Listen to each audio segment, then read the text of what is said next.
The official opening of the new law year presented an opportunity for speakers from across the Caribbean to discuss the technological advances and legal reforms in their respective islands.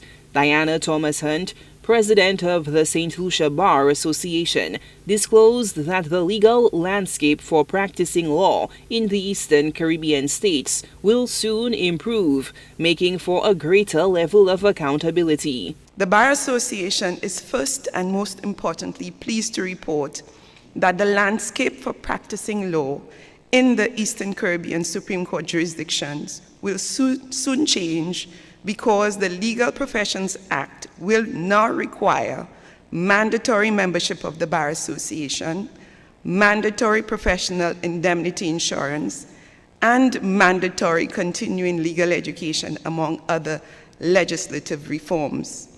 These will be implemented in phases as the Bar Councils work with the governments and the judiciary to prepare the framework to establish fundamental systems and facilities in the working out of these reforms. Thomas Hunt highlighted the fundamental purposes of the Bar Associations are to maintain and enhance the standards of conduct and proficiency of the legal profession, to represent and safeguard the interest of the legal profession, and to maintain, promote, and support the administration of justice and the rule of law. We as lawyers need to remind clients that the court is not a friendly place.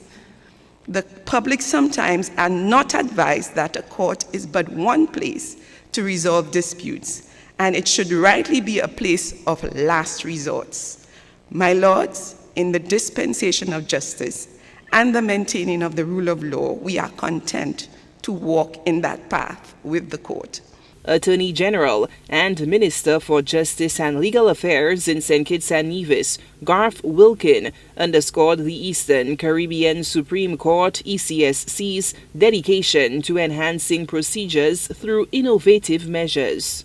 Modernization means adapting to the modern needs and habits of the society. And adaptation is sustainability, that is, maintaining and supporting the institution continuously over time. Therefore, to ensure that our treasured Eastern Caribbean Supreme Court sustains for the benefit of this and future generations, its leaders must continuously innovate, reform, and look to the future.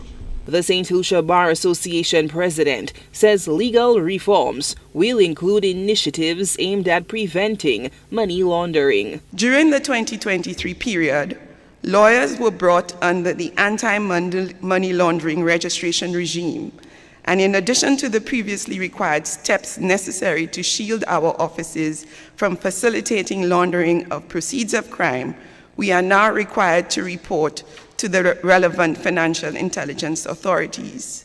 This was not without protest, because lawyers were fearful that the independence of lawyers and the privileges that their clients enjoy would be eroded.